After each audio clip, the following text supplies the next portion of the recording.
purihin ang ating Panginoon. Sa hindi pag-abala, ay nais kong puntahan natin ang ating verse na gagamitin sa oras na ito. Hango po sa aklat ng 2 Peter chapter 1, verse 20 hanggang verse 21. At kung pwedeng i-display natin sa NASB, ay sabi rito ng verse 20 ng 2 Peter chapter 1.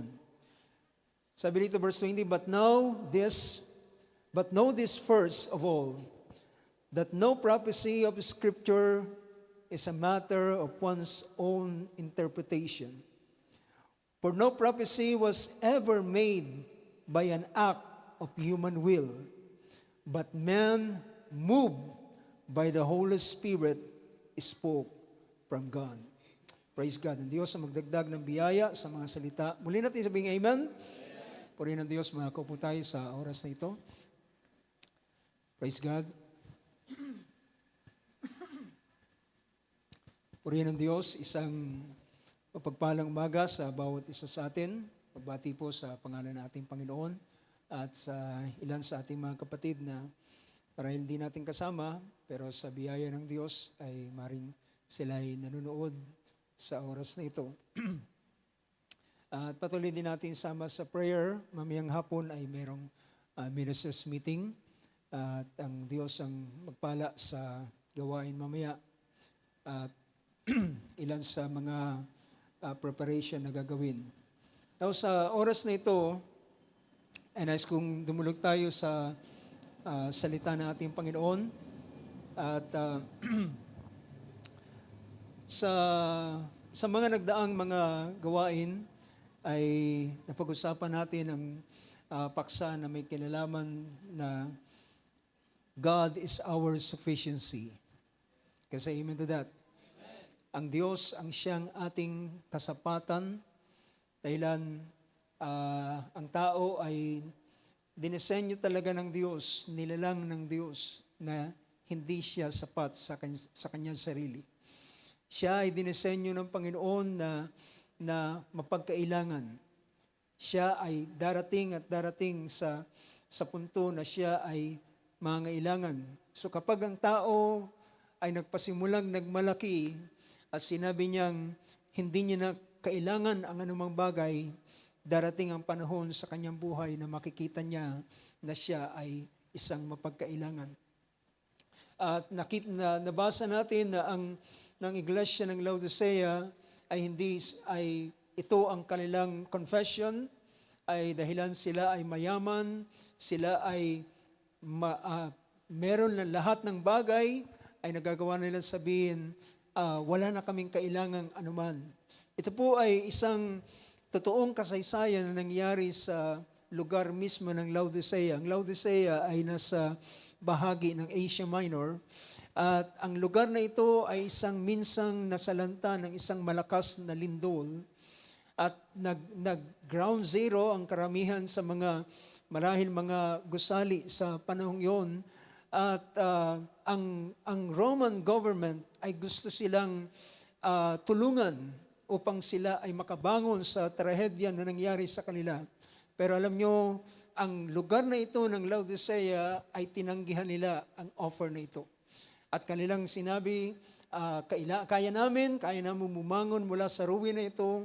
At yun ay totoong bagay na nangyari sa lugar ng Laodicea.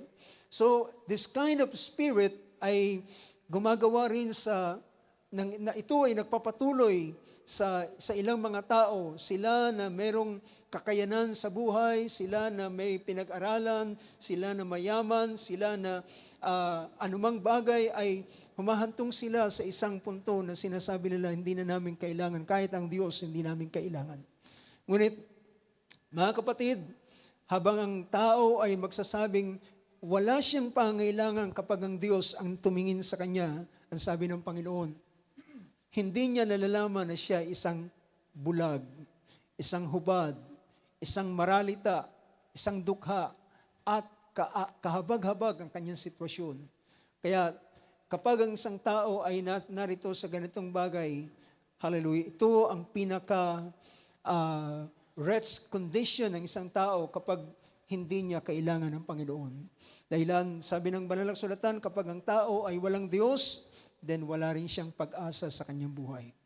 Well, meron siya ng salapi, meron siya ng mga bagay sa mundong ito, at maring hanggang sa kanyang huling dulo ng kanyang buhay, hanggang sa kanyang funeral, ay maganda ang lahat ng mga bagay. Pero pagkatapos ito, doon niya makikita na meron siyang bagay na totoong kailangan. Praise God. Sa oras na ito, ay nais kong i-share sa inyo ang isang kaisipan. At ito ay may kinalaman sa anointing.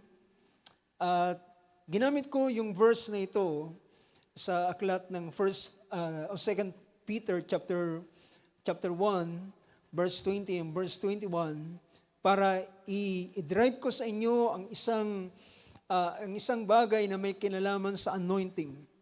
At ito ay sa biyaya ng Panginoon, loobin ng Panginoon, ito ay dalawang bahagi, ito ay isang series at dalawang bahagi. Pero unahin natin yung isang bahagi ng tinatawag na anointing, dahilan pag pinag-usapan ng anointing, mga kapatid, ay merong ilang mga sabihin nating types ng anointing. At maring meron pang ilan, pero meron dalawa akong particular na pagtutuunan ng pansin about the anointing, at ito ay may kinalaman sa outer and inner anointing. So pero ang ating subtopic sa oras na ito sa anointing ay yung sa outer.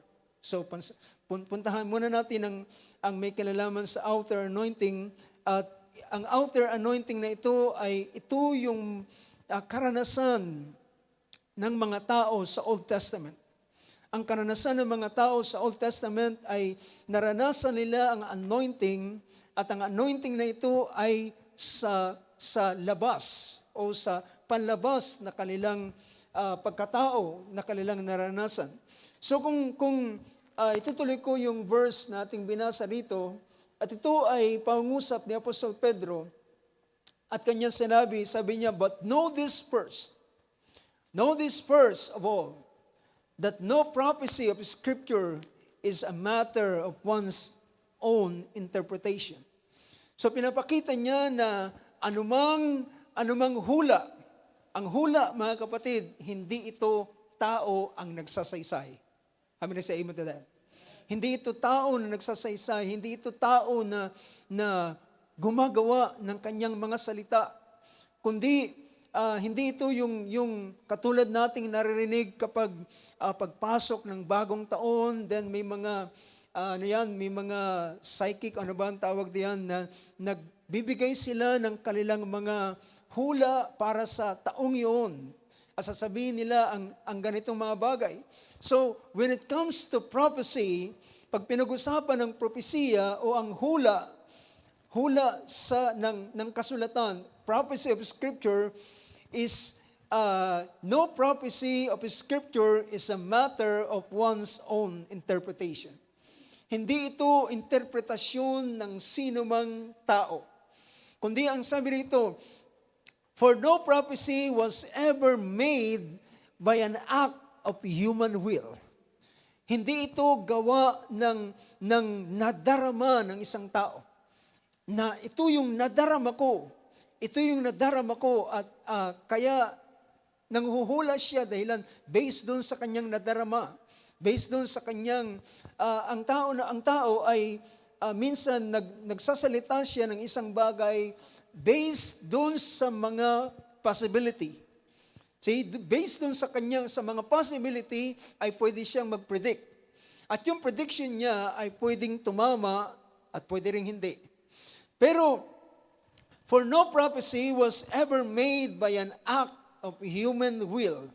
Hindi ito will ng isang tao. But man, yung verse na yan, "But man moved by the Holy Spirit spoke from God." Ang mga taong ito ay kinikilos. See? At yan ay may kinalaman sa tinatawag na anointing. So ito ang mga tao sa Old Testament, dahil ang tinutukoy ni Peter dito ay may mga kinalaman sa prophecy o hula sa Old Testament na sabi niya, itong mga taong ito, mga lalaking ito, sila ay kinikilos. They were moved by the Holy Spirit. So, kapag ginamit natin yung salitang moved by the Holy Spirit, ay parang isang outer force na nagtutulak sa isang bagay. So merong tinatawag na outer force. Yan ang dahilan kung bakit ang bibigyan natin ng pansin ay ang may kinalaman sa outer anointing. Now, kung bibigyan natin ng pansin ng bahagi ito, gusto ko munang tingnan natin, ano ba yung tinatawag na anointing? What is anointing? Ang anointing ay, usually, ito ay isang paraan na ginagawa sa Old Testament. At sila ay gumagamit ng tinatawag na langis. Bago ko puntahan ang isang bagay nito, tingnan muna natin ang aklat ng Exodus chapter 30. Exodus 30 verse 22 hanggang sa pagpapatuloy. Ay makita natin dito, ang Panginoon ang siyang nagdisenyo ng tinatawag na anointing oil. Sa chapter 30, verse 22, sabi rito, moreover, the Lord spoke to Moses saying, take also for yourself the finest of spices of flowing myrrh, 500 shekels, and a fragrant cinnamon, half as much, 250, and a fragrant cane, 250. So pinakita rito na ang anointing oil sa Old Testament ay ito ay binubuo ng mga mababangong mga galing sa mga spices. Mga finest spices galing sa flowing myrrh. Yung myrrh ay isa sa ginagamit sa pabango na ito ay mapait. Meron siyang sukat na 500 shekels at fragrant cinnamon na kalahati nung 250 and fragrant cane ng 250. So merong mga sukat yung mga pabangong ito and of cassia 500 according to the shekel of the sanctuary and of olive oil a hin. So ibig sabihin, ang anointing oil sa Old Testament, hindi lamang ito basta langis. Ito ay mixture, ito ay compound o mixture ng mga iba't ibang klaseng pabango. At doon hinalo ito, yung mga pabangong ito ay may mga sukat na ito ay hinalo doon sa olive oil sa langis. At sabi rito, and you shall make of this a holy anointing oil, a perfume mixture, the work of a perfumer, it shall be a holy anointing oil. So ibig sabihin, ang anointing oil nito ay tinawag itong holy anointing, banal na pangpahid, banal na langis na pampahid, dahilan ito ay kakaiba. Ibig sabihin, alam natin kapag ginamit yung salitang holy, ay ang pinapakita rito ay one of a kind. Diba? Pag sinabing holy is one of a kind, different, other, hindi siya katulad ng ilang mga pangkaraniwan na mga pabango. Kaya sabi rito, sabi niya, you shall make this a holy anointing oil of a perfume mixture, the work of a perfumer. Gawa ito ng isang gumagawa ng pabango, it shall be a holy anointing oil. With it, you shall anoint the tent of meeting. Sa pamamagitan nito, yung tent of meeting, the ark of the testimony, and the table, and all the utensils, and the lampstand, and the utensils, and the altar of incense. Ibig sabihin, lahat ng naroon sa loob ng tabernakulo ay lahat sila ay papahiran ng lingis. Usually, yung sinasabing ni smear ay naglalagay ng langis mula sa kamay at ini-smear o pinapahid doon sa mga bagay, sa mga utensils, doon sa tabernakulo, sa mga utensils na naroon, sa lampstand, at ilan sa naroon. So, ibig sabihin, mga kapatid, lahat ng kasangkapan doon sa loob ng tabernacle, lahat sila ay anointed. Diba? Lahat sila ay pinahiran ng langis. At sa sumunod na pangusap sa verse 28, and the altar of burnt offering, and all the utensils, and the laver in its stand. So, lahat, sabi niya, and you shall also consecrate them, that they may be most holy. So, yung mga kasangkapan na ito, ay i-consecrate sila, i-dedicate sila, ibig sabihin, papahiran sila ng langis, that they may be most holy. So, lalo silang magiging banal kapag siya ay pinahiran ng banal na langis o ng holy anointing oil. And they may be most holy, and whatever touches them shall be holy. So, yung holy anointing oil, anuman ang mapapahiran niya, anuman ang madadampian ng langis na ito, ang anumang yun ay magiging banal. Diba? Naalala nyo yung altar na anuman ang ilalagay doon sa altar ay magiging banal din naman. So yan ang dahilan kung bakit alam natin ang altar, ang sumisimbolo sa altar ay ang ating Panginoong Hesus. So kung ang ating mga handog ay sa pamamagitan ng ating Panginoong Hesus, ang ating handog ay katanggap-tanggap sa Diyos. Tatanggapin ng Panginoon. At sabi rito ng sumunod na pangusap, verse 30, you shall anoint Aaron and his sons and consecrate them that they may minister at priest in me, as priest in me. So, papahiran din ng langis at ang pagpapahid naman ng langis ay pagbubuhos ng langis naman. Pag pinag-usapan ng tao, ay binubuhusan sila ng langis.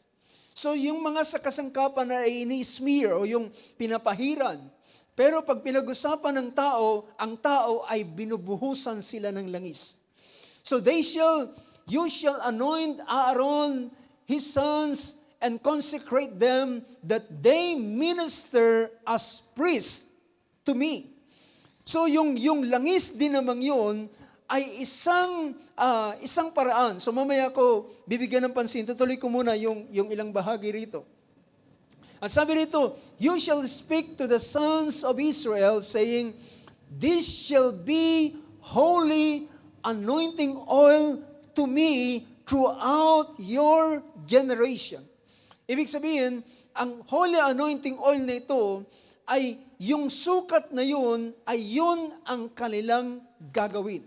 Hindi lalabis, hindi magkukulang, hindi sila magdadagdag, hindi sila magsasabi, siguro mas magiging mabango kung haluin natin ng sampagita. Well, kapag hinaluan ito ng anumang bagay, ay magpapakita na hindi na ito banal. Hindi, dahilan ito ay magiging profane na, ito ay nahaluan na hindi na idea ng Diyos. Hindi na idea ng Panginoon, kundi may kahalo ng idea ng tao. So this holy anointing oil, this shall be a holy anointing oil to me throughout your generation. So from time to time, nagagawa sila ng holy anointing oil ay kukunin nila yung mga ingredients na sinabi ng Panginoon mula sa myrrh, mula doon sa myrrh, sa cinnamon, at doon kahit man doon sa cane, at lahat ng yun ay merong mga sukat na gagawin sila. At sabi rito, sumunod na verse, sabi rito, it shall not be poured on anyone's body. Sabi diyan, hindi ito pwedeng ibuhos sa kanino mang basta-basta na naisipan mo na ibuhos sa kanino man.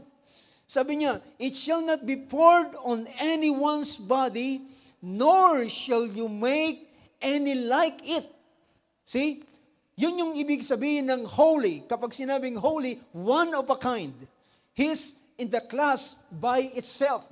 Nasa isa siyang klase lamang sa kanyang sarili, wala siyang katulad. Yun yung ibig sabihin ng pag ginamit yung salitang holy, kakaiba. At sabi dito, it shall not be poured on anybody, anyone's body, nor shall you make any like it in the same proportions. See, you shall make, hindi ka rin pwedeng gumawa ng ganoon na katulad para pansarili mong gamit. It is holy, and it shall be holy to you. Whoever shall mix any like it, or whoever puts any of it on layman shall be cut off from his people. Yung salitang layman dito, sino man yung mga ordinaryong tao. Yung mga ordinaryong tao, minsan narinig natin yung salitang in layman's term, ibig sabihin, pag pinag-uusapan, yung mga hindi kasama sa klaseng ito. So kung ito'y para sa, usually yung holy anointing oil na yon ay ginagamit sa kasangkapan sa tabernakulo, sa mga saserdote na nilalangisan, para sa hari na ilalagay, para maging hari, at para sa propeta. So meron tatlong kalalagayan, ang priest, ang kings, at ang prophet, sila ay nilalangisan ng ganitong bagay. At sabi rito, whoever shall mix any like it, or whoever puts any of it on a layman shall be cut off from his people.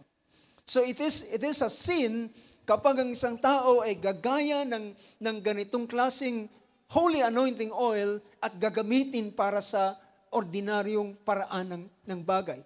So ang langis nila ay pwede silang gumamit ng langis, pero yung ganitong mixture ay ito is one of a kind, at ito ay ginagamit lamang sa holy it is a holy anointing.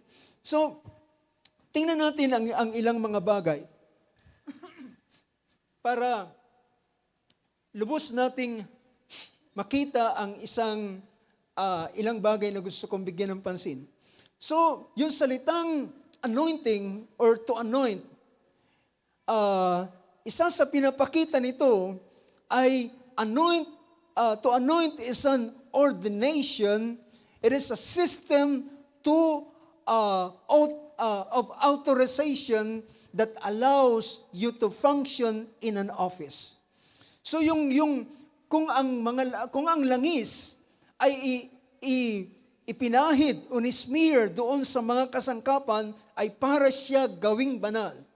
Pero kapag ito ay i-apply sa tao, kapag ito ay ilalagay sa tao, ito ay pagpapakita na siya ay ino-ordain. It is an ordination. To anoint is an ordination. Ito isang paraan o isang sistema ng Diyos o paraan ng Diyos para yung taong yun ay kanyang ino-authorize. O parang yung pahira ng langis, si Aaron ay para siya, anong sabi rito? Verse 30, you shall anoint Aaron and his sons and consecrate them that they may minister as priests to me.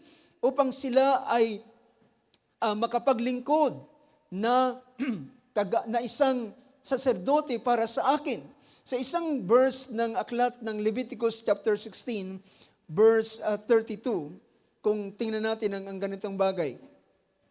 Sa 16 verse 32, ang sabi rito, sa verse na yan, so the priest who is anointed and ordained to serve as priest in his Father's place, shall make atonement, he shall thus put on the linen garments, the holy garment. So yung praise na gusto kong bigyan ng pansin, sabi rito, so the priest who is anointed and ordained. So yung priest na nilangisan ay ino-ordain sila, ino-authorize sila para mag-function as a priest. So kapag ang isang tao ay inanoint, siya ay a-accept ng Diyos ang kanyang paglilingkod dahilan siya ay inauthorize ng Panginoon para sa ganitong gawain. So makikita natin, yan ang dahilan, ang isang hari na si, yung pangalan ng hari sa panahon na nang siya ay namatay, sa panahon ni Isaiah ay ang haring iyon ay si Uzzias. Nang siya ay pinasok niya ang priest office at siya ay naghandog gumawa ng gawain ng gampanin ng isang priest, ay siya ay hindi tinanggap ng Panginoon. Why? Dahilan hindi siya anointed. Hindi siya ordained. Hindi siya authorized para gawin yung bagay na yun. So yung gagawa lamang sa ganong gawain ay mga taong inanoint or sila ay inordain at inauthorize para mag-function. So magiging yung anointing na ito ay isang pagpapakita ng ordination, authorization. It was an ancient system that was used for kings, priests, and prophets. So makikita natin ito yung mga nilalangisan, yung pag pinag-usapan ng tao ay mga hari, mga saserdote, high priest at mga priest, at kahit man ang mga propeta, mga prophets. To anoint means to legitimize yung kanyang pag-ooperate. Para gawing legit or illegitimize, maging tama o maging katanggap-tanggap sa Diyos yung kanyang gagawin. So yun yung isa sa tinatawag na gawain kapag ang isang lingkod ng Diyos ay ina-anoint. To anoint means to legitimize your operation para maging katanggap-tanggap. At sabi rito, that means, ibig sabihin, ang pinapakita kapag ang isang tao ay na-anoint, ibig sabihin, siya ay hindi illegal. Ibig sabihin, yung kanyang ginagawa is legal. At siya ay tatanggapin ng Panginoon. So that means, you're not illegal as far as that function is concerned.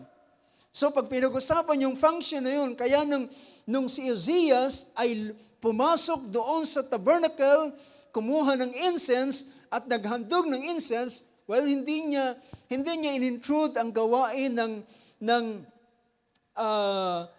pinasok niya ay gawain ng isang priest.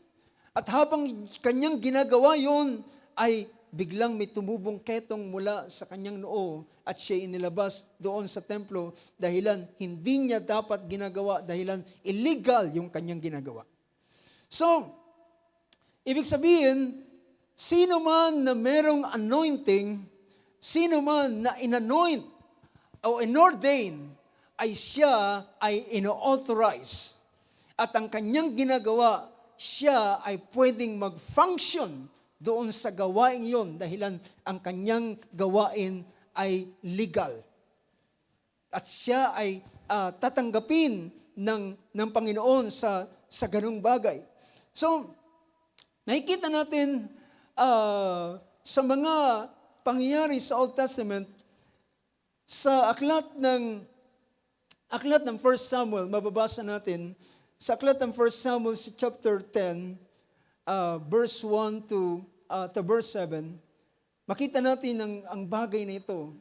You know, napakainam na maintindihan natin yung anointing dahilan kung ano yung proper na function o paggawa ng anointing sa Old Testament ay gayon din naman sa tinatawag sa panahon ng New Testament ay meron pang masigit na mga bagay. Sa aklat ng 1 Samuel chapter 10, mabasa natin ang ilang ang pangyayari dito. Ito yung panahon na ang Israel ay humingi sila ng hari sa Diyos. Humingi sila kay Samuel. Sabi niya kay Samuel, bigyan mo kami ng hari kagaya ng mga ibang mga bansa na meron silang hari, merong nangunguna sa kanilang war. Sabi, gusto namin ng hari. Si Samuel ay nalungkot dahilan alam ni Samuel na ang kanilang hari ay hindi tao kundi ang Diyos mismo. Ang Diyos ang siyang nakikipagbaka sa kanilang pakikipaglaban. Ang Diyos ang nakikipagbaka sa kanila, ang gumagawa ng estratehiya ay hindi ang tao, ang Diyos ang gumagawa ng strategy para sila ay magtagumpay. Can you imagine kung ano nangyari sa panahon nang sila ay lumusob sa nang sila ay, ng mga elders sa panahon ni Joshua ay nakailam at sabi niya, Joshua, wag na tayong lumusob lahat. Ang ay kakaunti lamang at isa pa ang mga taga-ay ay mga may kapansanan sila at kayang-kaya na natin sila. So nakinig si Josue sa kanilang suggestion at lumusob sila at mga kapatid, nang lumusob sila, laking gulat nila na sila'y nalagasan ng 36 na tao, na soldier. At sila ay natalo sapagkat ang kanilang sinunod ay hindi ang kanilang kapitan ng hukbo. Dahilan sa pasimula pa lamang ng Book of Joshua ay nakita na ni Josue, merong isang lalaking, merong bunot na tabak na nakaharap doon sa bahagi ng Jericho at kanyang pinuntahan ni Josue. At sabi niya, sino ka? Ikaw ba'y kaaway o ikaw ay sa aming panig? At sabi niya, hindi ako kaaway, hindi rin ako sa inyong panig, ako ay ang kapitan ng hukbo ng Panginoon. Nang makita niya yun, nang ma-realize ni Josue, siya ang Panginoon at siya'y nagpatira pa sa harapan. At sabi niya, ano ang sabi ng Panginoon? So, ang nangunguna sa kanilang labanan ay hindi ang tao, ang naghahari sa kanila, ang gumagawa ng strategy ay hindi ang tao, kundi ang Diyos mismo. Hindi sila nagtatagumpay dahilan sa tabak, dahilan sa lakas, dahilan sa kanilang mga estratehiya, nagtatagumpay sila dahilan sa Diyos na sumasama sa kanila. So, ngunit nang ang Diyos, nang inalis ang kasalanan sa gitna ng bayang Israel, then sabi ng kapteng ng mga hukbo sa kanila, Josue, lusubin niyo ay lahat kayo. Lahat kayo. At ganito ang inyong gagawin. Ang kalahati ay pumunta doon sa kalikurang bahagi ng Ai, at kayong kalahati lumusob at magpahabol kayo na kunwari kayo natatakot. At kapag kayo nagpahabol at buong Ai ay lumabas, then yung nasa likuran ay pumasok at sunugin ang syudad. And that's what they did. Diba? Yun ang kanilang ginawa. Yun ay strategy, hindi ng sino mang hari. Yun ay strategy ng Diyos na sinabi sa kanila at sila ay nagtagumpay. Praise God. So makikita natin ang Israel ay humingi ng hari. Then sabi ng Panginoon, bigay mo sa kanila ang kanilang kahilingan. So napili, sinabi ng Panginoon kung sino, sabi niya, meron akong lalaking papupuntahin sa iyo at ang lalaking yon ay yon ang magiging hari ng Israel. At nang sila ay magkita, then sa chapter 10 ng Book of 1 Samuel, then Samuel took verse 1, then Samuel took the flask of oil and poured it on the head and kissed him and said, has not the Lord anointed you a ruler over His inheritance? Hindi baga ikaw ay pinahiran? So ibig sabihin, ngayon siya ay ino-authorize. Ngayon siya ay ino-ordain upang siya ay maging hari. At siya ngayon ay lehitimo na isang hari Israel. Now, nang ibinigay yun, ngunit pansinin ninyo, ang sumunod na pangyayari sa tinatawag na pag-a-anoint, ang sumunod na pangyayari sa pag-a-anoint ay ang pagdating ng Espiritu ng Diyos sa taong yun. Yun ang isang sinisimbolize kapag ang isang tao ay ina-anoint.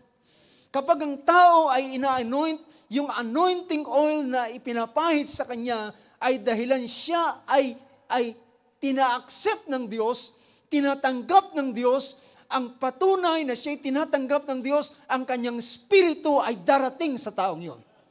Praise God. Ang Espiritu ng Diyos ay darating sa taong yon. So matapos siyang langisan, buhusan ng langis ni Samuel, then si Samuel ay nagsabi, ganito ang mangyayari sa iyo. Kapag ikaw ay umalis, sabi sa verse 2, when you go from me today, then you will find two men close at Rachel Stone in the territory of Benjamin. Alam natin si King Saul ay taga Benjamin, or rather, galing siya sa tribe ng Benjamin.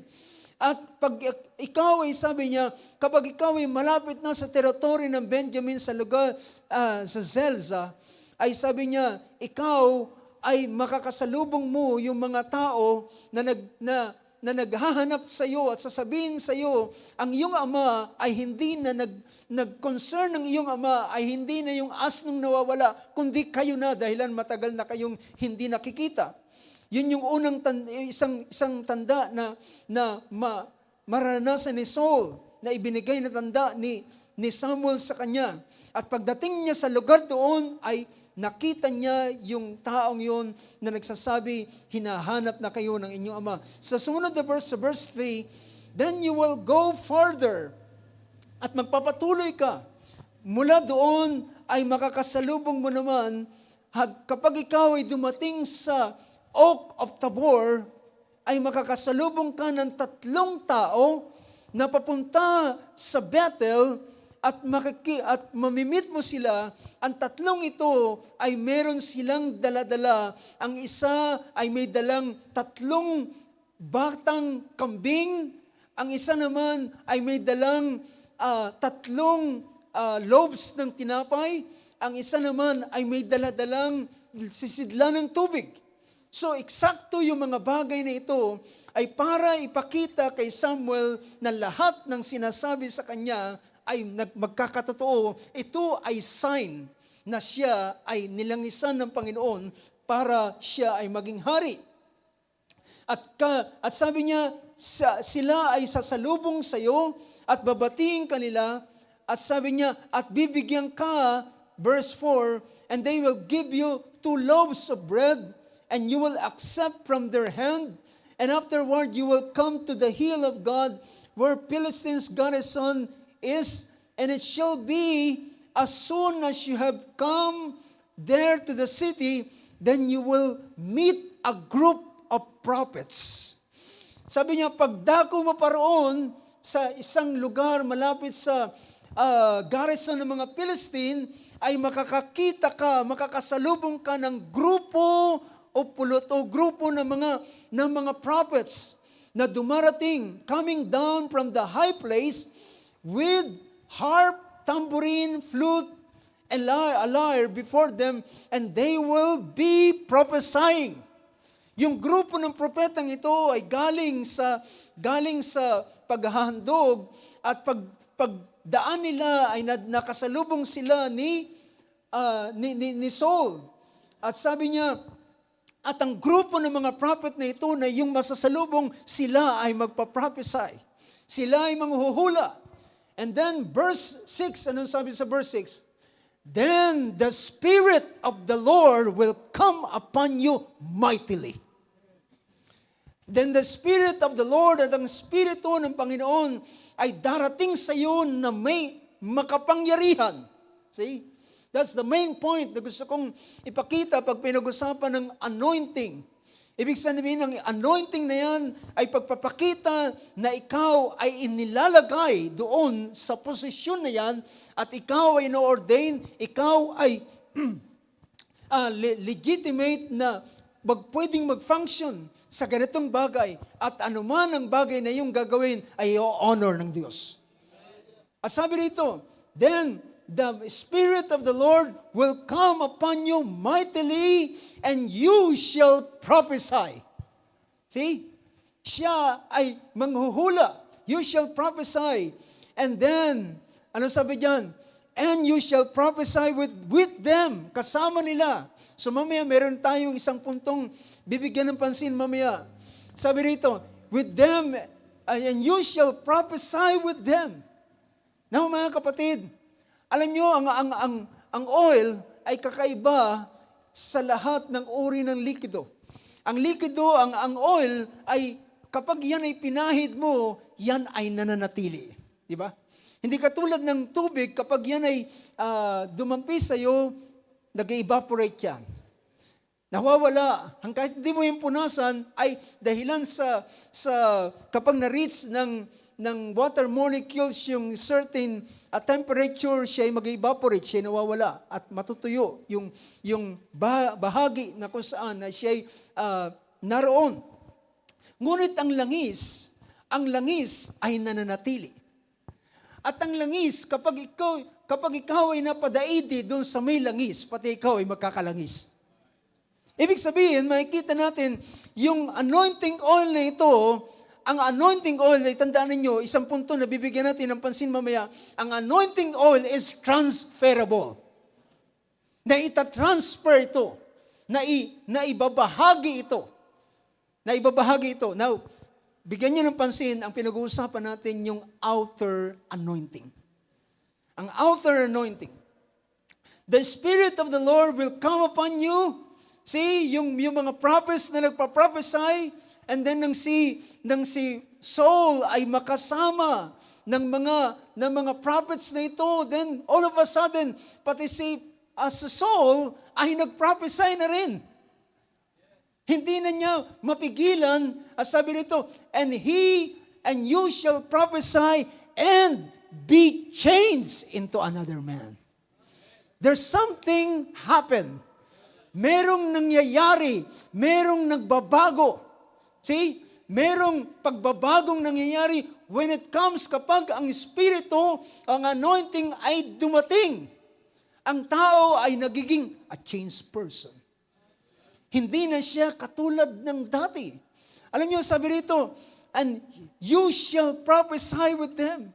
Kaya ang sumunod na pangusap, and it shall be when these three signs come to you, do for yourself what the occasion requires, for God is with you. Amen. Sabi niya, kapag nangyari yung bagay na yan, basahin nga natin sa Tagalog. Ano sabi ng point ng verse na yan, sa verse 7? At manunawa na pagka ang mga tandang ito ay nangyari sa iyo, na gawin mo ang idudulot ng pagkakataon sapagkat ang Diyos ay sumasa iyo. Gawin mo ang anumang bagay na dapat mong gawin, ibig sabihin, bilang hari, gawin mo yung gawain na dapat mong gawin at ang Panginoon ay sumasa iyo. Ibig sabihin, you are now a legitimate king. You are now an authorized. You are now an ordained. Ikaw ay nilagay na sa ganung bagay. So, nang mangyari yung ganung bagay sa verse 8, and you shall go down before me to Gilgal. Sabi niya, at makikita tayo sa Gilgal. Verse 9, then it happened when he turned his back to leave Samuel, God changed his heart because of the anointing. It's because of the anointing, ang lalaking si Saul became a new person.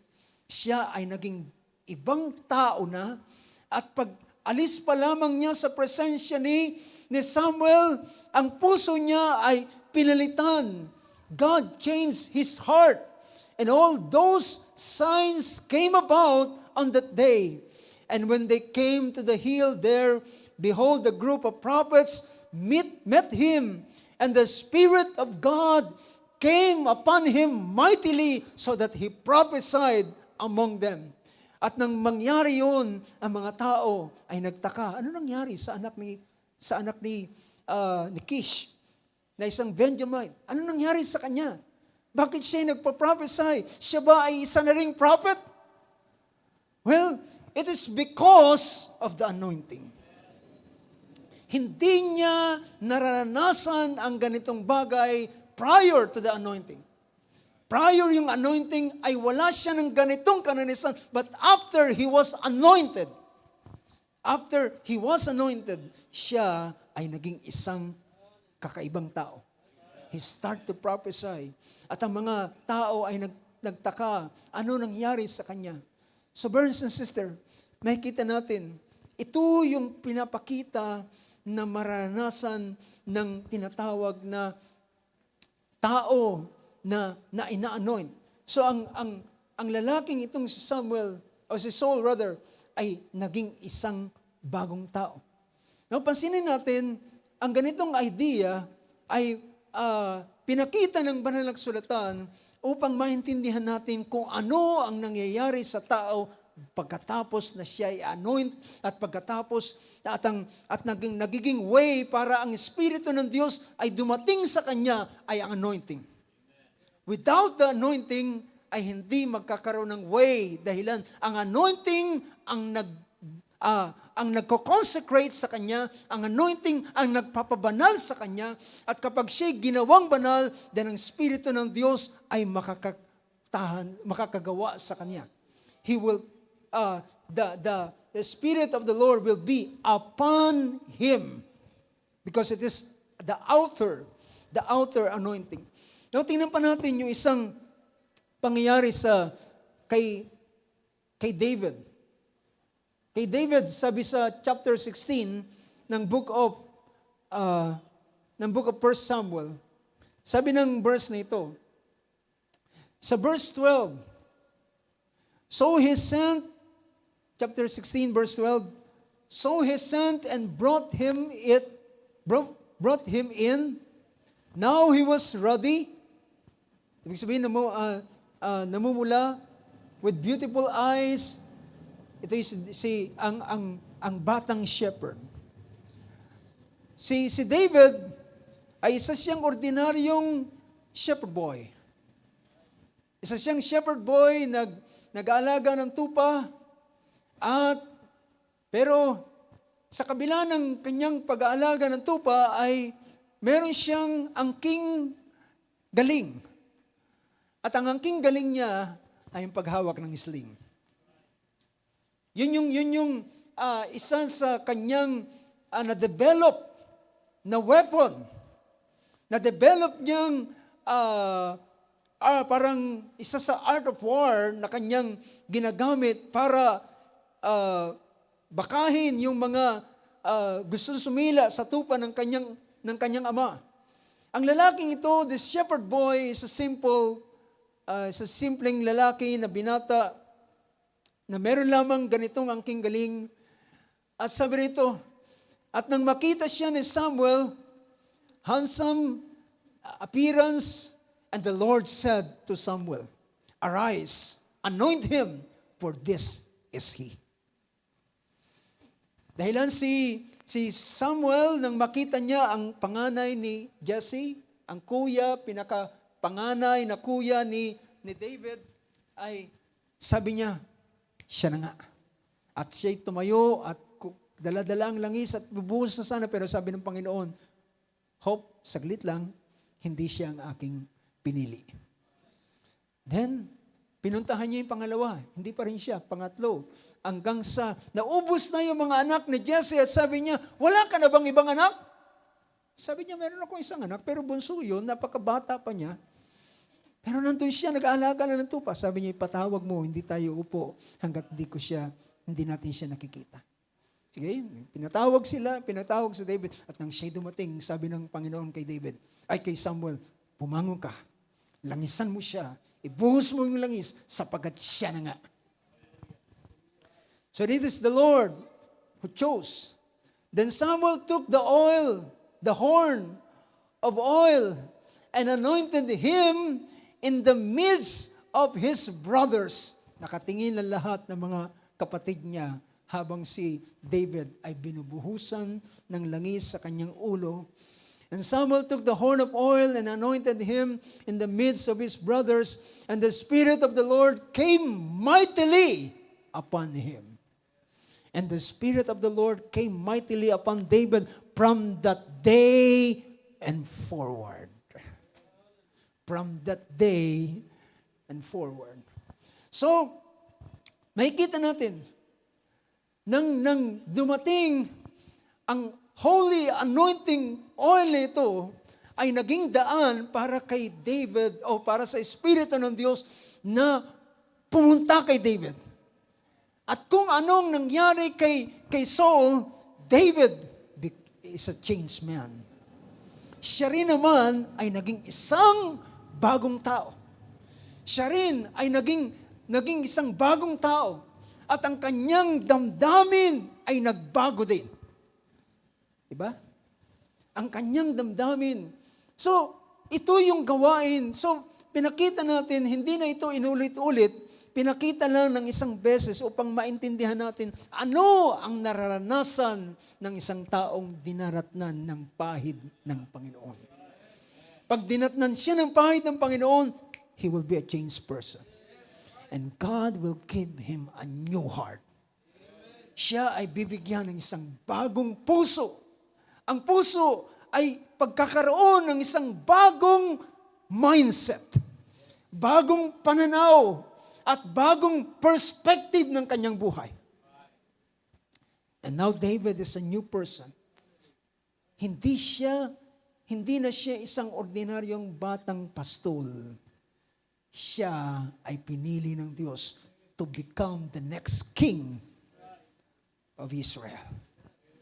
At mga kapatid, isang araw, this shepherd boy ay inutusan ng kanyang tatay, magdala nga ng pagkain doon sa mga kuya mo. Dahilan nakaset sila ng battle.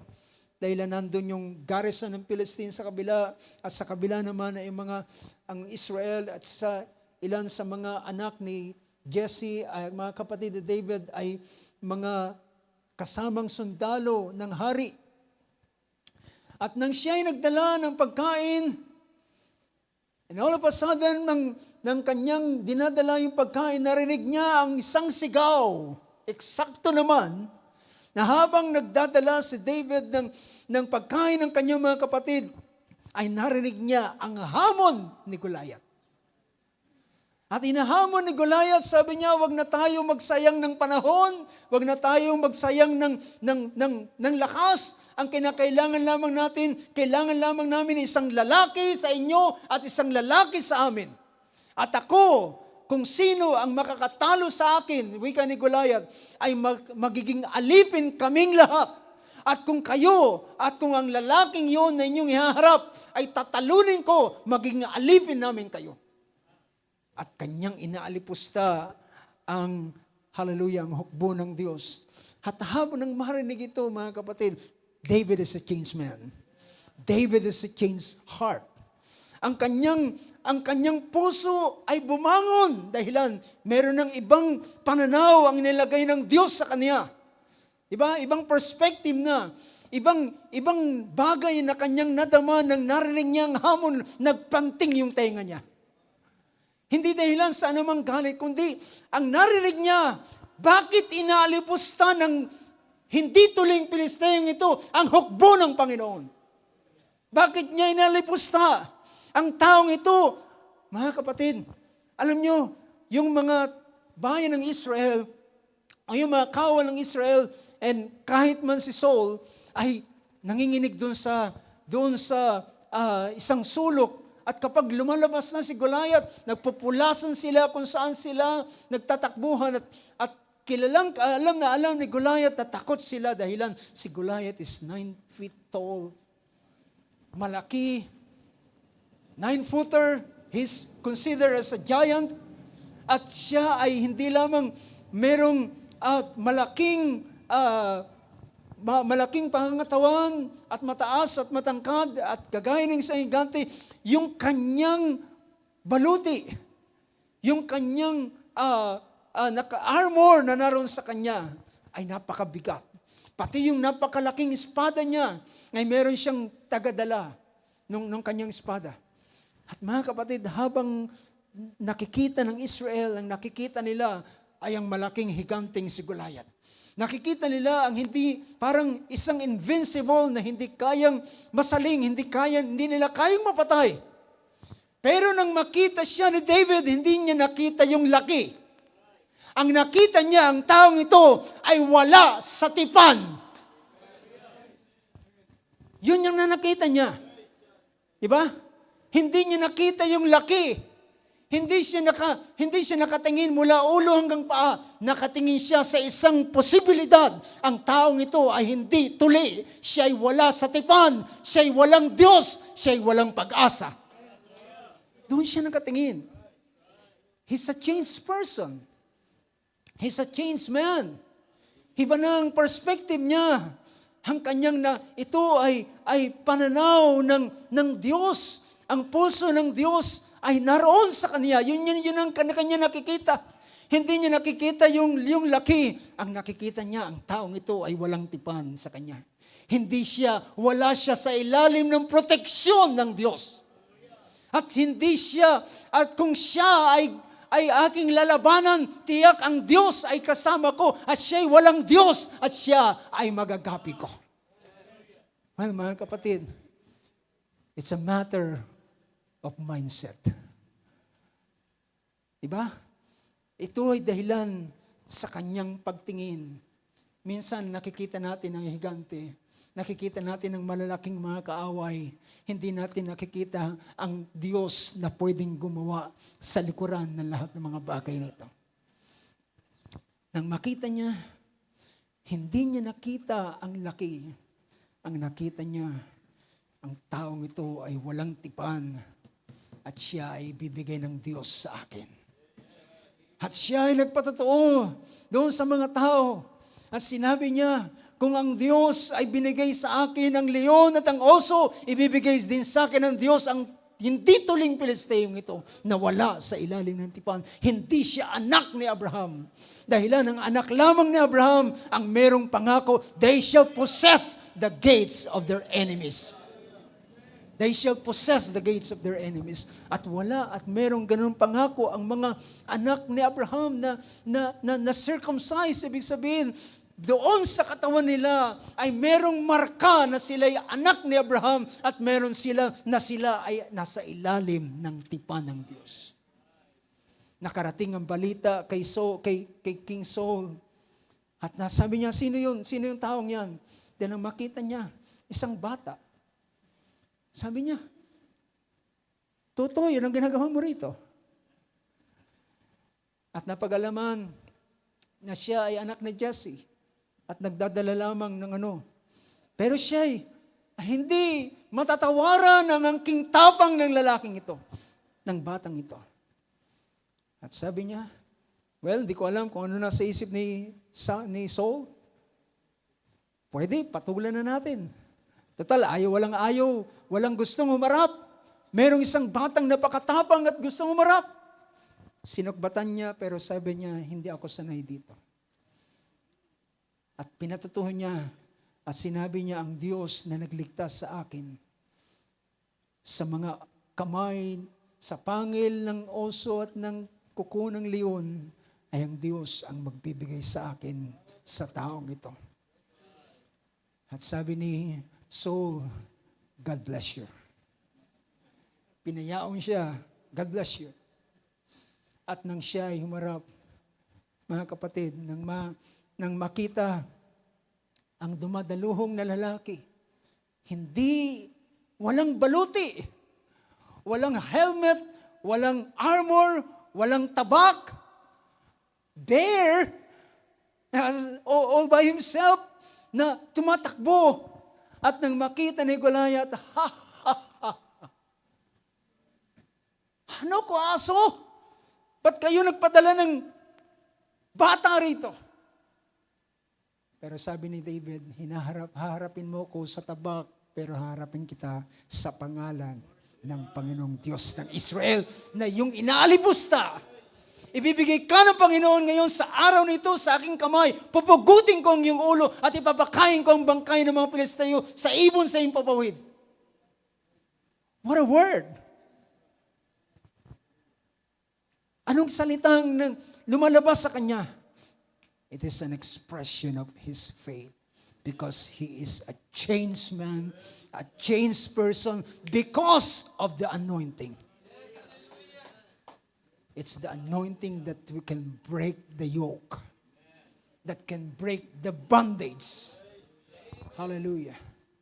At habang si David, sabi niya, pupugutin kong yung ulo.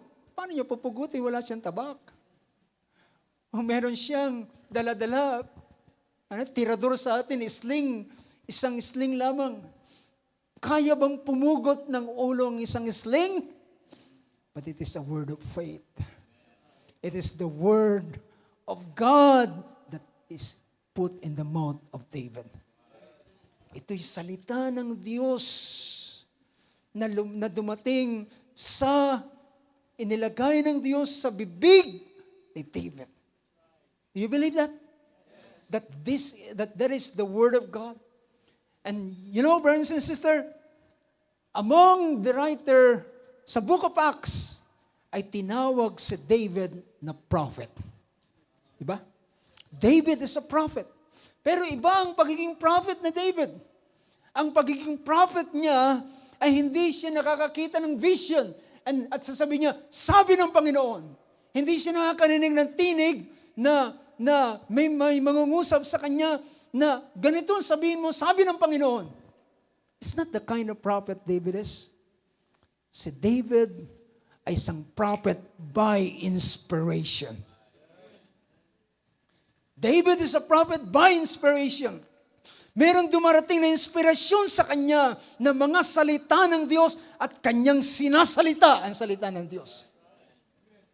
That is, minsan sa panahon ng kanyang mga kapighatian, siya'y sumigaw, my God, why hast thou forsaken me? Not knowing that this is the word, the exact word na sasalitain ng Kristo sa araw na siya'y nakapako sa krus. Minsan sabi niya, ibinigay ang aking pisngi doon sa mga mananampal, sa mga sumasabunot ng balbas. Well, that is exactly what happened to Christ. So he is a prophet by inspiration. Not by vision, not by audible voice. He is a prophet by inspiration. Yun yung inspirasyon na nilagay ng Diyos sa kanya sa oras na ito at siya'y nagsalita ng salita ng Diyos. At mga kapatid, at dumaluhong siya, sabi ni Goliath, wala nang maraming satsat. Pasimulan na natin ang away. And then, nang siya'y dumadaluhong na, sinakbat ni David ang unang bato doon sa kanyang isling at nagpasimula niyang pinakawalan. At ang bala ng kanyang sling ay tumama, hindi sa dibdib, hindi sa balikat, hindi sa helmet, tumama doon sa pinakamaliit na parte na pwedeng pasukan ng batong yon at bumaon sa kanyang sentido at bumagsak siya na walang buhay. Praise God. At pagbagsak ni Goliath, bumagsak siya na nakasubsob, sumamba sa harapan ng lingkod ng Diyos. At nang siya'y nakasubasob, kinuha ni David ang sariling tabak ni Goliath na napakabigat at ibinagsak sa ulo ni Goliath. At siya'y napugutan ng ulo ng oras na yon. At kinuha ni David ang kanyang ulo at dinala kay King Saul. Why? It is because of the anointing. It is because of the anointing. Without the anointing, kung wala ang anointing na yon, si David is only an ordinary shepherd boy. Siya ay isang ordinaryong shepherd boy lamang. Pero tingnan natin mga kapatid, ang ilang mga bagay. So nakita natin ang purpose ng anointing na ito. Kay Saul, kay David, kay Solomon, sila ay mga hari na mga binubuhusan ng langis upang sila ay i-ordain at ilagay sa posisyon na legitimate upang sila ay mag-function doon sa kanilang opisina. Now mga kapatid, tingnan natin ang ilang bagay. Pansinin natin ang isa sa ginagawa ng Espiritu ng Diyos. Now, tandaan natin, it is ang series na ito na ating binibigyan ng pansin mula doon sa God's Our Sufficiency, ay makikita natin na ito ay may kinalaman sa bagawa ng Panginoon. Now, tingnan natin, kapag ang Espiritu ng Diyos ay dumarating, which is the very anointing itself, ay sabi rito ng Exodus chapter 31, ng Exodus chapter 31 verse 1 up to verse 3. Sabi rito, now the Lord spake to Moses, saying, see, I have called by name Bezalel. I have called by name Bezalel, the son of Uri, the son of Hur, and the tribe of Judah. And I have filled him with the Spirit of God. Aking pinuno siya ng Espiritu ng Diyos. So it is not necessary na ang lahat ng mga lingkod ng Diyos ay parang kinakailangan ng pagbubuhos ng anointing oil. Ito ay ginagawa sa kings, prince, at prophet. Pero ang pinapakita ko ay yung nature ng Espiritu ng Diyos kapag dumarating sa tao. Ano nangyayari kapag ang Espiritu ng Diyos ay dumarating sa tao? Sabi niya, I have filled him with the Spirit of God in what? Wisdom, understanding, knowledge, and all kinds of craftsmanship. Ibig sabihin, ng tao na kanyang gagamitin ay hindi niya pababayaan sa kanyang sariling kakayanan, sa kanyang sariling talento na meron siya na naroon sa kanya lahat ng kanyang kakayanan, ay hindi ito ipagkakatiwala ng Diyos. Kapag ang isang tao ay gagamitin ng Diyos, siya ang magsusupply ng kanyang pangangailangan para siya mag-function accordingly. Para siya mag-function doon sa layunin ng Diyos. See, dahilan ito ay gawain ng Diyos. Hindi niya na kinakailangan magsabi sa isang lalaki na maghanap nga kayo ng isang craftsman at magdala kayo, magharap kayo ng mga craftsman dito. 10 craftsman dalhin niyo sa akin. This is just only an example. At mag-present kayo ng inyong mga craftsmanship. Gumawa kayo ng kandelerong ginto, at kung sino yung aking mapipiling pinakamaganda, ay yun ang aking gagawin na magiging tagagawa. Sa kanyo ko ibibigay yung bid. So mga kapatid, hindi po ito bidding. Dahilan ng Diyos ay hindi siya tatawag ng isang lingkod at ipapaubaya sa kanya ang lahat ng bagay, kundi ang Diyos mismo ang naglagay sa kanya ng wisdom, understanding, and knowledge of all kinds of craftsmanship. Praise God. Hindi na siya nag-present ng sample sa Diyos. Okay na ba to, Panginoon? Maganda na ba? O sabihin, parang hindi pa maganda, i-modify mo pa. Mas ganito yung branch niya ay ganitong forma at yung kanyang mga ano pa man diyan ay gandahan mo pa. Well, hindi ganun ang Diyos, mga kapatid.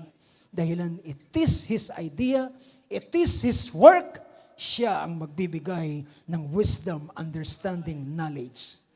At nang bigyan niya ang lalaking itong si Bezalel, praise God, nang siya'y i-anoint ng Diyos ng kanyang espiritu, ng wisdom, knowledge, and understanding, sa lahat ng klase ng craftsmanship to make, sabi dito ng verse 4, to make artistic designs for work in gold, in silver, and in bronze. Alam ko, magkakaiba ang texture ng mga ginamit na ang ginto, ibang texture niya, mas malambot ang ginto. Mas matigas ng bahagya ang silver at mas matigas ang bronze.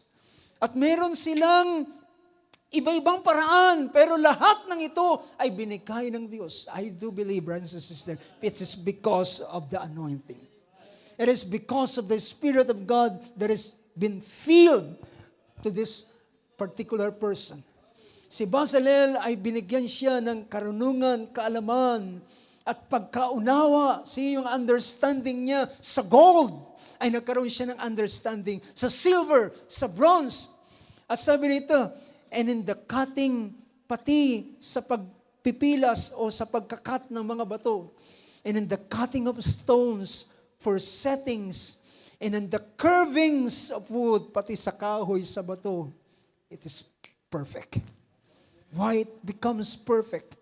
Because it is God who called, who anoint Bezalel for that particular purpose, to function. Hallelujah. And stones and settings, that is curving of woods, that he may work in all kinds of craftsmanship. Kung hahanga ka sa lalaking ito, hahangaan mo siya. Pero ang dapat mong maintindihan, ito'y hindi siya, ito'y karunungan ng Diyos na naroon sa kanya. Hindi siya.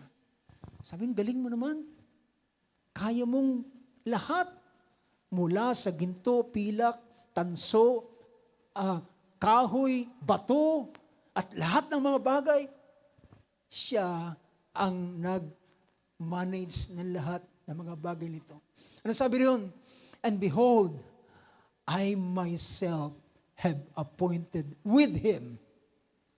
See, God appointed Bezalel, and God anointed him and filled him with the Spirit of God, with His Spirit, at meron siya rin namang mga kasama dahilan ng work na ito ay malakihan. And behold, I myself, nakita niyo yung salita, I myself. Ako mismo ang pumili sa kanya, hindi dahilan sa kanyang talento. Pinili ko siya at nilagyan ko siya ng karunungan para siya gumawa. At binigay ko kasama niya, I have appointed with him Oholiab, Ahisamash, of the tribe of Dan. Si Bezalel ay taga-Juda. Pumili rin siya galing sa Dan. In the hearts of all who are skillful, I have put skill. Praise God. Mga kapatid, lagi nating tinitingnan ng ating sarili. Kung lagi ka nakatingin sa iyong sarili, hindi ka pwedeng gamitin ng Diyos. Dahilan ang gagamitin ng Diyos ay isang tao na ang kanyang titingnan ay ang Espiritu ng Diyos na gagawa sa kanya. I have put skill that they may make all that I have commanded. Siya ang may gusto. Siya. And definitely, at alam ko, bawat gawa nila, hindi nila kailangan ipacheck. Lahat ay pasado. It's because of the Spirit of God that is upon them. Praise God. So, I have put a skill that they may make all that I have commanded. See, ang lahat ng mga ginagawa doon, lahat. So, name it, kung ano ang mga ginagawa nila, ay lahat ng iyon ay pinangunahan ni Bezalel kasama ng kanyang mga kasamahan. Praise God. Now, tingnan natin mga kapatid. Alam nyo, yan ang dahilan bakit natin noong nakaraan ay pinagdidiinan ang buhay ni Moses. Nang buhay ni Moses ay siya ay isang lalaki na puno ng karunungan ng Egypt. He learned all the wisdom and knowledge of Egypt. And he was mighty in words and in deeds. Mga kapatid, yung anuman nang na-acquire ni Moses, lahat ng yon na-acquire niya by training. You get the point? By training, by schooling, sa pag-aaral niya, ay na-gain niya ang knowledge, ang wisdom ng mga Egyptians, ang kanilang literature, ang ilang mga kahit man yung art of war, ay natutunan ni Moses yung paano makipagdigma, makipagbaka. Sa ganitong bagay ay siya ay gumawa ng ganitong na-acquire niya ang ganitong bagay. At noong kanyang ma-acquire na ang knowledge na ito, sabi niya, I am ready. I am ready to be a deliverer. I am ready to free para palayain ang aking kababayan. Ako'y handa na. Pero mga kapatid, tanda natin yun, hindi yun ang Espiritu ng Diyos. Yun ay si Moses. Yun ang kanyang na-train. Now, alam niyo mga kapatid, gusto kong i-quote ang isang narinig ko sa isang mangaral at alam kong magiging makakatulong ito sa atin. Kanyang dinifferentiate ang job and ang work. At alam ko si Bar Philip, minsan narinig ko sa ganitong bagay. Magkaiba yung job. Yung job at yung work. Job is what you are yung job ng isang tao is what you are paid to do. Diba? Marami tayong mga trabaho. Yung mga trabaho natin, negosyo natin, ano pa mang riyan na ating ginagawa ay doon tayo binabayaran at doon tayo kumikita. At yung skill ng isang tao doon sa particular na job na yon ay yun yung kanyang na-train siya para gawin yung bagay na yun. Na-acquire mo yung knowledge doon para doon sa job na yun because of training, schooling, at ilan sa mga knowledge. So kapag ikaw ay isang kabataan, kumuha ka ng isang kurso, at dahilan sa kurso mong yun na kinuha, ay yung knowledge doon sa kurso mo na yung kinuha ay mapapasa iyo, ma-acquire mo. Then, later on, ang ilan ay nagmamasteral o ano pa man yung ginagawa nila para doon ay matrain sila ng gusto para sila gumawa doon sa field na yun ng particular na job na yun. But the work is different. The work is what you were born to do. Ang work pala ay ito ang dahilan bakit ka ipinanganak. Ibig sabihin, ito ay hindi mo plano, ito ay ang plano ng Diyos sa iyo. Yung work na iyong gagawin. So, the work is what you were born to do. And God is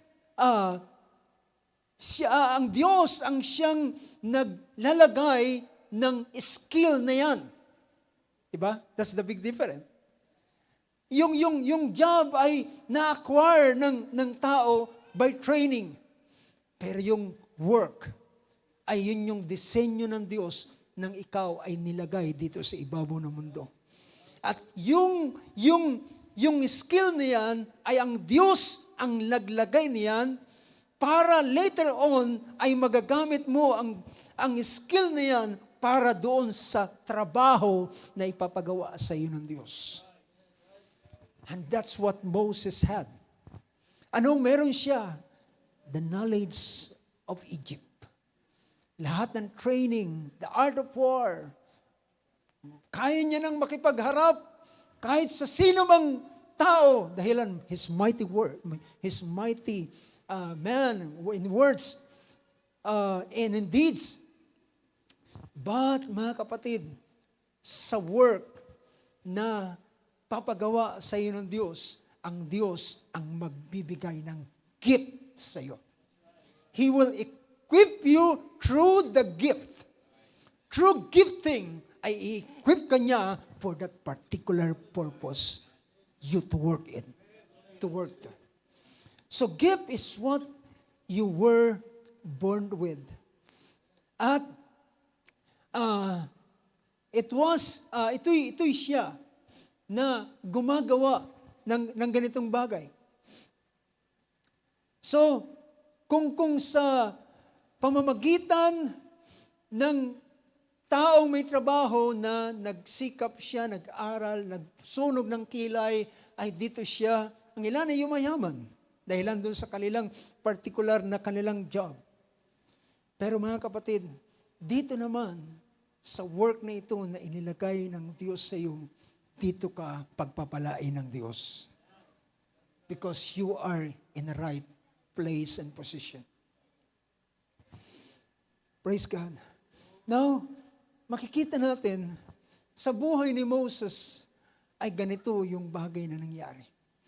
Kaya, kinakailangan ng Diyos na siya ay ibakante at mag-alaga ng tupa for 40 years. And for that 40 years, lahat ng knowledge, the art of war, ang galing niyang pananalita, pakikipagdigma, pagharap na kaya niya nang humarap sa sino man, ay nahirati na siya na bahay, pastulan, bahay, pamilya, is a family man, at isa siyang shepherd.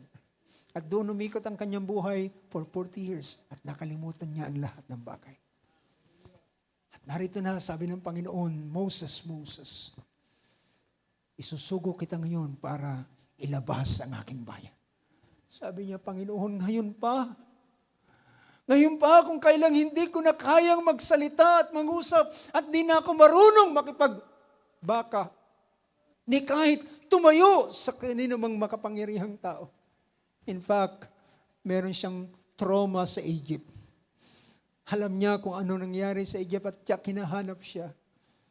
Hallelujah. At alam niya, kapag siya ay bumalik doon, diretso siya sa selda.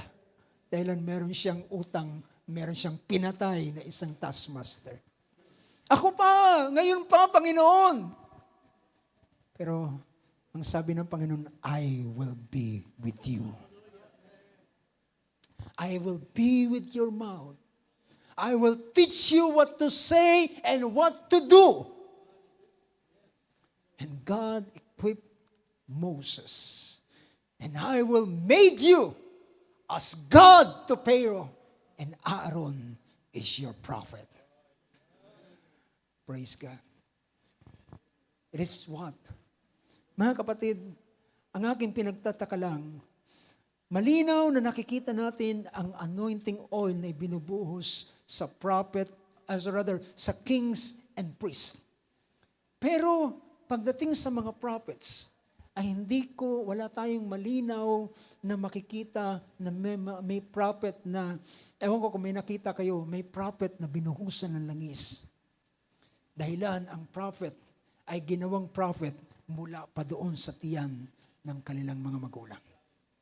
They were what? Ordained. Hindi sila ordained noong araw na yon, kundi doon pa lamang sa sinapupunan ng kanilang ina, they are already ordained. Anong sabi ng Panginoon kay Jeremiah? Nasa tiyan ka pa lamang ng iyong nanay, itinilaga na kita na maging aking propeta. Kaya sabi ng Panginoon kay Jeremiah, wag mong sabihin, ako'y bata. Huwag mo sabihin, hindi ako marunong mangusap. Ako ay lalagay ng salita sa iyong bibig at i-equip kita ng mga salita na dapat mong salitain. And that's what the purpose of the anointing. Now mga kapatid, ang ating panahon ay hindi magiging sapat para sa atin.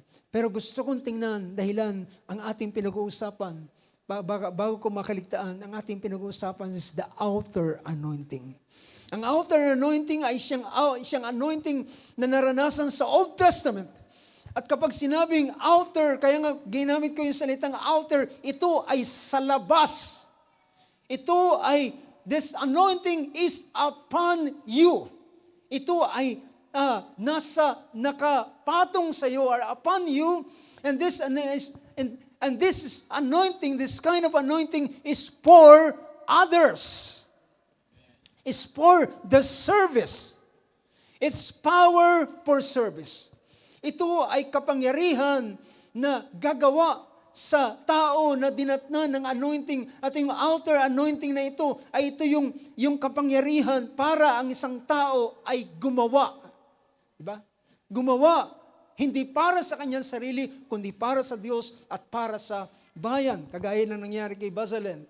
So, ito ay makakaapekto sa paraan ng kanyang paggawa doon para sa gawain ng Panginoon. Kaya makikita natin, it's not the man, it's God that is in the man. Hindi ito ang tao. Kaya ang tao is just only a vessel. Ano man ang kayamanan na makikita doon sa jars of clay, it is because doon lamang. Kaya siya nagiging valuable is because of the jewelry na nandun sa jars of clay. So ito yung nag-steer. See, yung anointing na yan, yung outer anointing na yan, yan yung nag-steer sa tao kagaya ng nangyari kay David. It steers the man and release power. See, ito rin ang nagiging daan para ang kapangyarihan ay ma-release. At isa pa, yung itong outer anointing na ito is transferable. Na ita-transfer ito. Nakakahawa ito. Nakaka-influence ito. See, ito'y nangyayari through impartation. Diba? Yung nangyari kay King Saul, nung makasama niya yung mga prophet, at yung mga prophet na ito ay mga anointed, at nang siya ay napasama sa grupo ng prophet, then all of a sudden siya ay nagpa-prophesy na rin. See? Because this anointing is transferable. This outer anointing, that is because it is outer, sino mang madikit sa iyo, di ba? Kapag ikaw ay merong, yung isa ay marumi at may maraming grasa, pag napatikit ka niya, di ba, pati ikaw magkakaroon ng grasa. It's transferable. So, yun yung idea na pinapakita natin sa outer anointing. It is transferable. Ito yung nangyari, mga kapatid, sa panahon ni Moses. Sa panahon ni Moses, nahirapan siya dahilan sa 2 milyon na mga tao. Iiyakan, miyak, mana na lang, puro mana na lang ang aming kinakain. Wala na bang iba? Wala na bang karne? Namimiss namin yung pakwan, namimiss namin yung bawang sibuyas sa Egypt. Wala na ba kami pwedeng ibang makain kundi ang nakakasawang manang ito? At si Moses ay umiyak. Sabi niya, Panginoon, ako ba nagpanganak sa mga ito? Ako ba ang magsusupply ng kanilang pangailangan? Kung ganito lamang ko makikita ng aking wretchedness, mas mabuti pa patayin mo na lang ako. Mga kapatid, dumaan siya sa stress. Sister Krisa, mas na-stress dito si Moses. Kung nakaka-stress yung mga hindi nagbabayad, si Moses ay mas nakaka-stress yung 2 milyong araw-araw ay nagrereklamo. Dinala mo ba kami rito para patayin? Wala na bang libingan sa Egypt? Kaya dito mo kami dinala. From the first day ng kanilang paglabas hanggang sa makapasok sila. At sila iniwanan ni Moses. Si Moses ay isang taong puno ng stress. At sabi niya, Panginoon, ayoko na. Give up na ako. Pero sabi niya,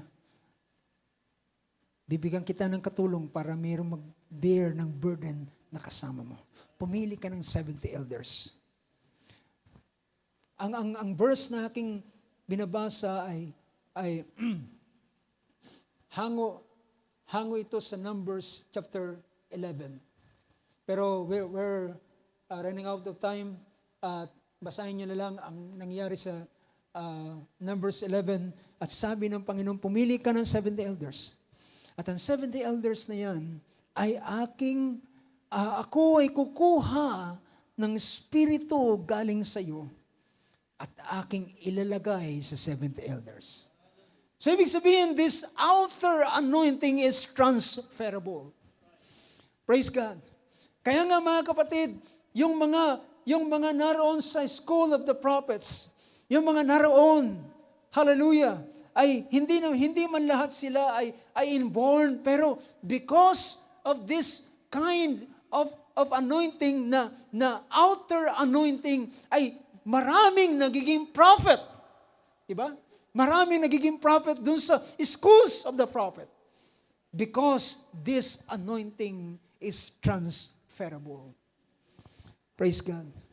Kaya mga kapatid, napakahalaga talaga na pumili ka ng kasama. Dahilan yung kasama mo ay nakaka-influence sa iyo.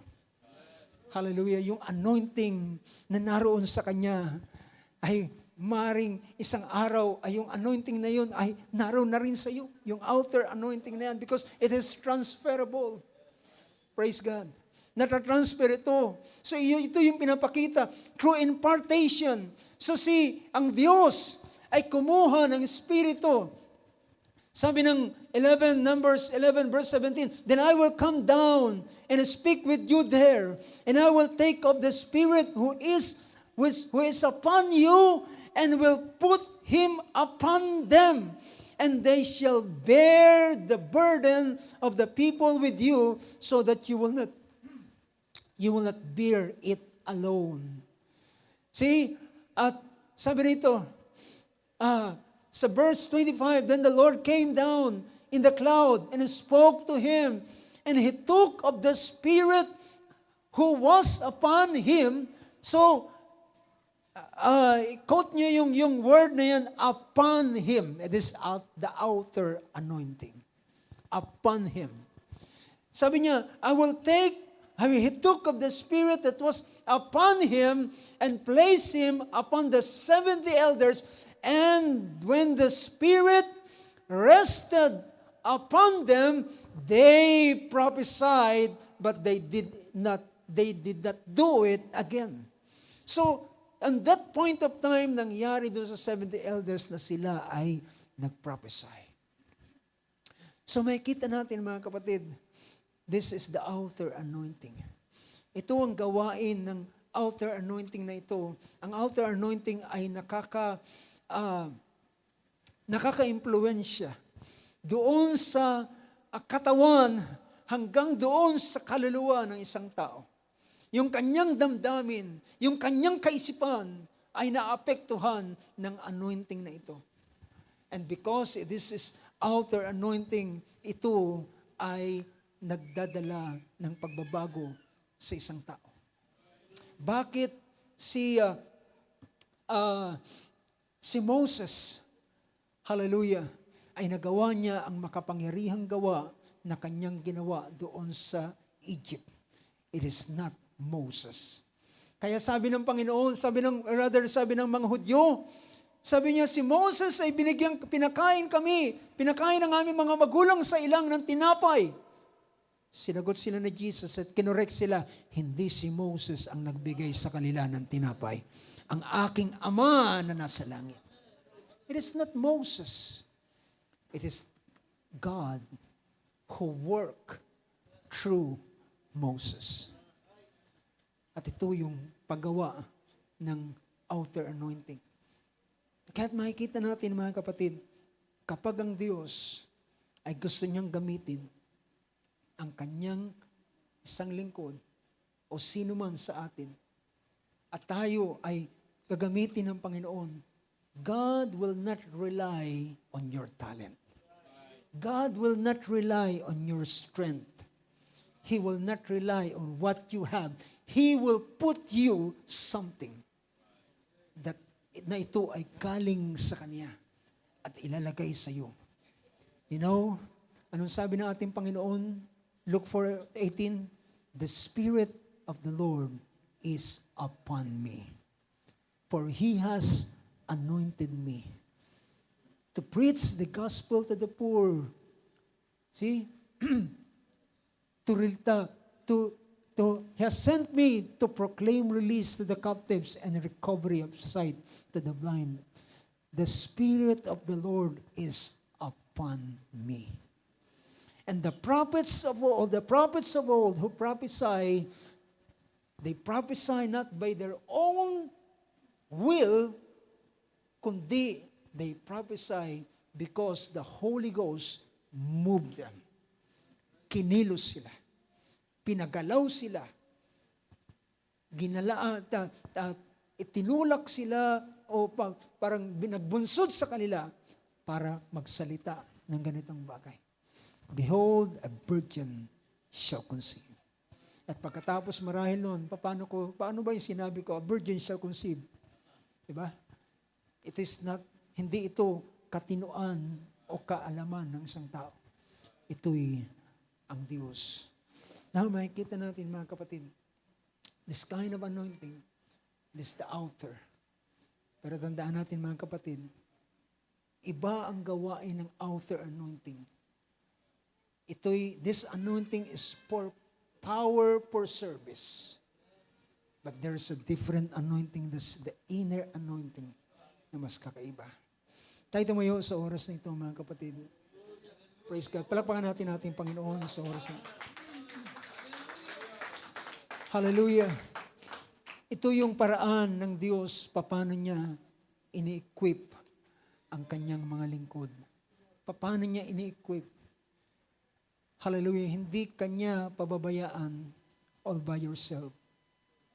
Hindi kanya, hallelujah, papahintulutan. Sabi ng kasulatan, sinong kawal na lulusob sa labanan sa kanyang sariling gugol? Di baga ang nagsasangkap sa kanya ay ang bansa na kanyang pinoprotektahan? Kung siya ay gagawa at ipaglalaban ng bansa, ang bansa ang obligado na siya ay sangkapan ng lahat ng kanyang kailangan. Hindi siya bibili ng sariling baril. Hindi siya bibili ng sarili niyang bala. Hindi siya bibili ng sarili niyang gear, battle, para sa battle. Sasangkapan siya ng bansa na kanyang ipagtatanggol. That's what, yan din ang principle ng Diyos kung ikaw ay magpa-function sa kanyang gawain at kalooban. Yan ang dahilan, makikita natin mga kapatid, bakit ang church merong gift. Bakit ang church binigyan ng Holy Spirit? Dahilan ng Holy Spirit, ito ang mag-i-equip sa Kanya. And even the Holy Spirit ay merong dalawang gawain ito, outer and inner anointing. Ang outer anointing is the gift na Kanyang isasangkap sa iyo. Ang 9 gifts of the Spirit ay sasangkapan Kanya. Ang siyam na para ito ay maging kapakinig-pakinabang sa iglesia ng Diyos, sa katawan ng Diyos, ay sasangkapan Kanya ng kaloob. And this gift is not for you, is for the service. Para sa katawan ng ating Panginoon. Magawa natin awitin yung Come Holy Spirit. Come Holy Spirit. Fall on me now, and I need your anointing. Come with your fire. Bago tayo dumulog sa panalangin, di ko ma-mention ang lahat dahil ang oras ay hindi sapat. Pero makikita natin ang bagay na ito.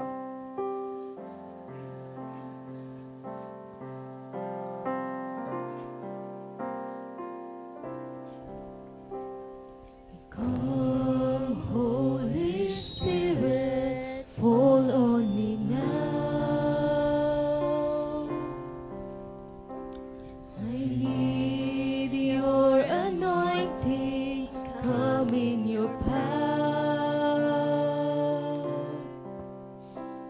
I love you, Holy Spirit, you're captivating my soul. And every day I grow to love you more. Come, Holy Spirit, fall on me now. I need your anointing, come in your power. I love you, Holy Spirit, you're captivating my soul. And every day I grow to love you more. I'm reaching for your heart, you hold my life in your hands, drawing me closer to you. I feel your power in you. Nothing compares to this place where I can see you face to face. I worship you in spirit and in Once truth. again, I'm reaching for your heart. I'm reaching for your heart. You hold my life in your hands, drawing me closer to you. I feel your power in you. Nothing compares to this place where I can see you face to face. I worship you in spirit and in For the truth. last time, I'm reaching for your heart. I'm reaching for your heart. You hold my life in your hands, drawing me closer to you. I feel your power in you. Nothing compares to this place where I can see you face to face. I worship you in spirit and in truth. I worship you in spirit and in truth. I worship you in spirit and in truth. Hallelujah. Blessed be the name of Jesus. Truly, God is our sufficiency. Ang Diyos ang siyang ating kasapatan. Sino tayo? Tayo isisigaw kagaya ni Moses. At kapag ang Diyos ay merong bagay na ipapagawa, ikaw ay magtatanong, Panginoon, bakit ako? Wala akong kakayanan, wala akong anumang bagay. Ako isang mahina. Ngunit, hallelujah, kapag ang Diyos ay merong anumang bagay na ipapagawa, hallelujah, He will take care of all those things. Siya ang magsasangkap. Siya ang magkukumpleto ng anumang bagay na ating kailangan. Hallelujah. Tayo dumulog sa panalangin. Nakita natin sa oras na ito kung gaano kahalaga ang anointing, gaano kahalaga ang pahid. Dahilan kung wala ang pahid, walang sino man na pwedeng gumawa Walang sino man na kahit man ang banal na Espiritu, hallelujah, siya ay maggigiya sa bawat isa sa atin at magtuturo sa atin ng lahat ng mga bagay. Hallelujah. Blessed be the name of Jesus. Ilan sa atin ang nauuhaw patuloy pa sa pag-empower ng Diyos. Dahilan ng kaloob ay binibigay ito ng Diyos to empower, para bigyan ng lakas, para gumawa ang isang tao. The wisdom, the knowledge, ang gifts of healing, miracles, prophesying, at ilang pang mga bagay, lahat ng ito ay paggawa ng Espiritu sa bawat isa mula sa Kanya at mananahan at dadating sa Kanya at will be upon Him, at siya ay pagkagawin ng Panginoon ayon sa iyang sakdal na kalooban. Blessed be your name, O Lord Jesus. Hallelujah. Mari tayong manalangin sa oras na ito sa ilang sandali bago tayo dumulog sa panalangin. Hallelujah. Blessed be your name, O Lord God.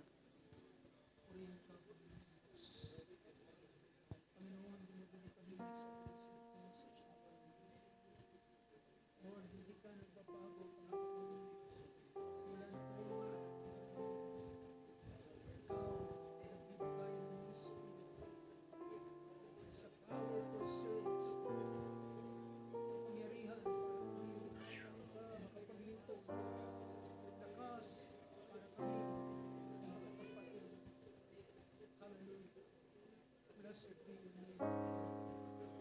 Purihin ang dakilang bayang mo, Diyos, na patuloy na paggawa ng iyong Espiritu at gumawa, Panginoon, sa buhay ng iyong mga anak sa iyong mga namin patuloy na pagdadasain sa iyong gawa, Panginoon, sa buhay ng iyong mga anak.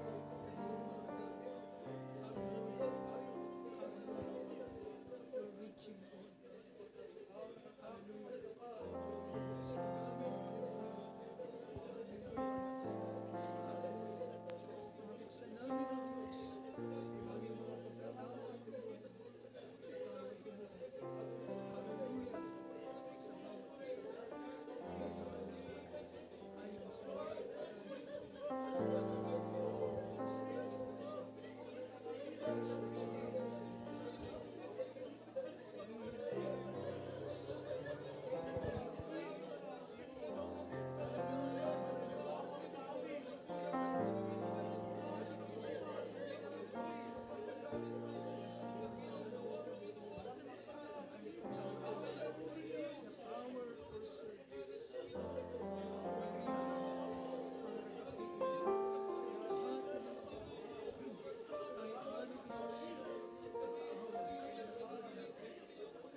Thank you, Lord Jesus. Blessed be your name, O Lord God. Purihin ka, O Diyos. O dakila ka, Panginoon. Ikaw ang siyang Diyos na merong pangako sa iyong mga anak, O Diyos, na sa huling maaraw, iyong ibubuhos, Panginoon, ng iyong Espiritu. Hallelujah sa lahat ng laman. Blessed be your name. We thank you, Lord Jesus. We thank you, Lord God. Hallelujah. Hallelujah.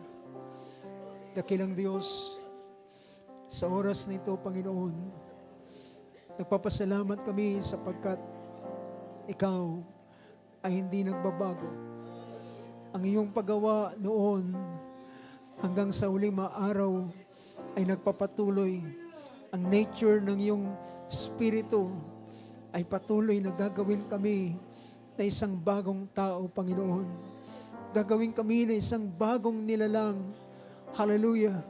Ang dating kaisipan na meron kami ay babaguhin sa pamamagitan ng pahid ng iyong Espiritu. At Lord God, kahit man, O Lord, ang mga bagay na aming na aming sinusuong sa buhay pananampalataya, ikaw ang siyang nagbibigay ng biyaya at kalakasan sa bawat isa sa amin. Kung meron man na dumaraan sa mga pagsubok sa buhay, Panginoon, at sa buhay pananampalataya, Lord, ang pahid mong yan ay magbibigay rin naman ng kalakasan sa bawat isa sa amin upang kami, O Diyos, hallelujah, ikaw ang siyang magsasangkap ng lahat ng bagay na aming kailangan, Panginoon. Hallelujah, kagaya ng sinabi ni Apostol Pablo, hallelujah, naranasan niya na sa magkabi-kabila na siya ay ginigipit. Ngunit, hallelujah, ngunit siya ay hindi pinanghinaan.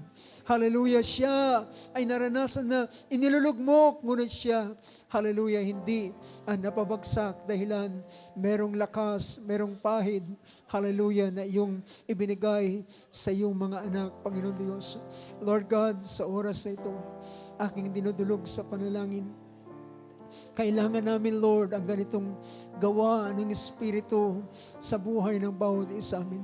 Kailangan namin ang paggawa ng iyong Espiritu, hallelujah, to empower us, hallelujah, para kami palakasin, para kami ibangon, Panginoon, para kami bigyan ng panibagong pananaw, panibagong perspective ng aming buhay, Panginoon Diyos.